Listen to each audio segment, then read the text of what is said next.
Why are we having problems falling pregnant? Hello everyone, I'm Anush Yastani, the Director of Research and Education for the Queensland Fertility Group and a Director of Eve Health. In the last two episodes, we discussed when and where you should seek help. Today, we're going to talk about some of the reasons you might have problems falling pregnant. As we've discussed previously, the first question is, do you actually have a problem? If you're under the age of 35 and you stopped contraception more than 12 months ago, or if you're over the age of 35 and have been trying to fall pregnant for more than 6 months, you may have a problem. If you and your partner have any known conditions, or if you're unable to have sex at the right time in your cycle, you may also have a problem. Now, fertility problems have a lot of causes, and even though the end result is the same, that is a problem getting pregnant, the solutions are often quite different. So what are the causes? Well, in general, we divide these into three: problems with sperm, problems with the egg, or problems with the pelvis. Problems with the male make up almost half the problems that we see. Male problems in particular have few symptoms, and often you can't tell that there are any issues, unless there's a problem having sex. Unfortunately, problems achieving an erection or ejaculating are often left out of the discussions on fertility, but in fact, the reason we advise couples to have sex every second day is exactly that, to take the pressure off the couple, because the number of people who have problems having sex increases significantly after a few months of timed intercourse. Now, the second most common problem that we see is a problem with the egg or ovulation.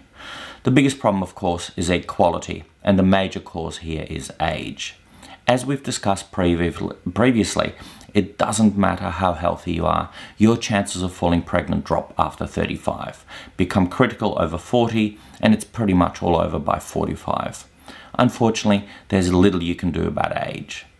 The other common reasons relate to ovulation itself. There are a number of conditions that cause problems with ovulation, and the most common is polycystic ovary syndrome, or PCOS. PCOS is actually not a condition of the ovary, but rather a problem of metabolism, and the consequence of this is that the ovary is frozen in time in a state that's similar to about day 5 of the cycle. Other than PCOS, there are many other conditions causing ovulation problems, including hormonal causes such as thyroid abnormalities. The third issue that can cause infertility is the female pelvis.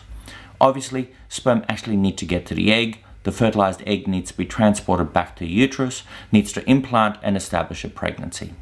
Problems can occur in any of these, from women born with abnormalities in each of these areas, or conditions like endometriosis, where the lining of the uterus grows in areas outside of the endometrial cavity, or fibroids, where areas of the muscle overgrow, or finally infections.